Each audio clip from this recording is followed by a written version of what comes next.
প্রত্যেকেরই মনে হয় জীবনে কিছু কিছু জিনিস থাকে সেটা একদম ছোটবেলা থেকে বৃদ্ধ বয়স পর্যন্ত অপরিবর্তনীয়ই থেকে যায়। আমার মনে হয় সেরকমই একটা প্রিয় খাবার মালাই টোস্ট। ভীষণ ভালো লাগে।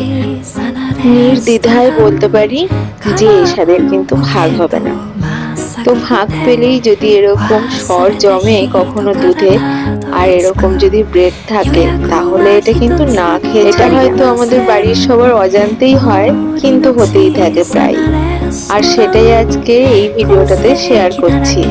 হয়তো দেখলে তারাও বলবে আমাকে দিলে না। তো তো যাই হোক, কার কার এরকম মালাই টোস্ট পছন্দ অবশ্যই কমেন্ট করে জানিও। আর এই যে চিনিটা কি যে লাগে খেতে, দারুণ একটা অনুভূতি। একদম ছোট্টবেলায় ফিরে যাওয়া যায় এই স্বাদের মাধ্যমে। আর আজকে হাজার একটা কাজের মাঝখানেও এই মালাই টোস্ট খেতে কিন্তু ভুলিনি। আগে তো খাই,